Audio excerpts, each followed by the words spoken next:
ulit si Francine Sabordo, mag-aaral sa Ateneo de Naga University. At ngayon naman po ay aking muling interview si Ma'am Nicole de Mesa sa patungkol sa nirevise kong mga salita at mga adjustments sa maikling kwento na ginawa ko sa iyong subject. Ngayon po ay bigyan ko na muna si Ma'am Nicole ng 1 minuto sa pagpapakilala niya muli sa kanyang sarili. So, magandang gabi ulit sa inyo po. Ako po ulit si Nicole Ann de Mesa at narito po ako para isabi yung mga na-observe mula then ngayon ay na-revise na ni Ma'am Francine Sabordo. And so far, maganda na yung story niya. Naayos niya na din yung mga grammar and then yung mga text sa kanyang story. Nakikita na, readable na. Yan. Yun na po. Yung naman po ma'am, yung QR code po ba, pag in-scan nyo po ba, naka-direct naman siya sa YouTube video? Yes po. Agad-agad naman siyang na direct dun sa YouTube kapag na-scan yung QR code dito sa booklet na ginawa ni Ma'am Francine. Ito na lang po ma'am, ang pinakalas kong tanong sa inyo. Para po sa inyo, as a parent or guardian ni Alona de Mesa, ano po ang final message niyo para sa mga future teachers dito sa Bicol? So yun na nga, ang aking final message kay Ma'am Francine or sa lahat ng mga future teacher here in Bicol na be at yourself, be patient, and mahalin yung profession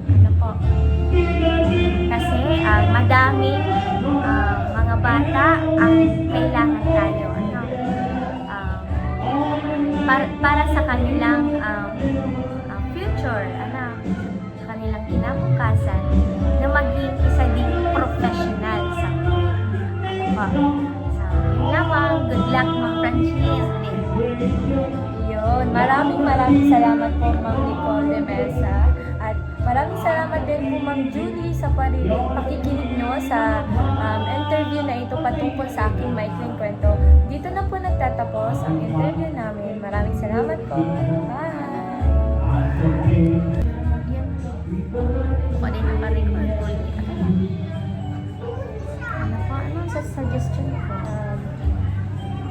So, ang pangalawang katanungan naman po ay ano po ang mga masasabi mo o anong mga suggestion mo sa maikling kwento na nagawa ko para sa iyong anak? Okay, ayan. Doon sa story na ginawa ni Ma'am Francine, ang masasuggest ko lang or comment is ayusin lang yung mga ibang grammar and then yung text din kasi minsan yung bata kapag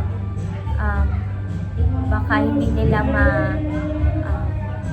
makita ng malinaw, so yun yung text and then so far okay naman na, maganda na ang kanyang ginawang story. As a future educator po, para sa akin, ano pong ma-advise niyo? So, as a future educator, first, dapat maging ikaw, and then do your best, and habaan palalo ang pasensya, kasi diba, sa teaching, madami tayong tuturuan ng mga young minds and young hearts na kailangan tayo. So, yun. Good luck, Ma'am Francine. Yan, maraming salamat po.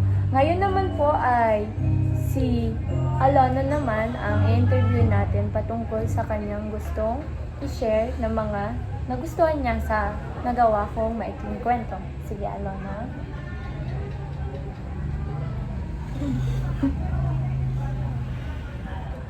Ang ganda naman po ng ginawa ni Ate Chin. And ang ganda po ng lahat ng ginawa niya dito para sa story. At yun lang po. Patungkol naman sa mga gusto mong alisin or idagdag sa kwento, ano ang gusto mong sabihin doon, Alona? Kanila. Wala naman po dahil ang story ay maganda. Ayan. Maraming salamat po, Ma'am Nicole de Mesa at sa kanyang anak, si Alona de Mesa. Dahil dito na po nagtatapos ang aking interview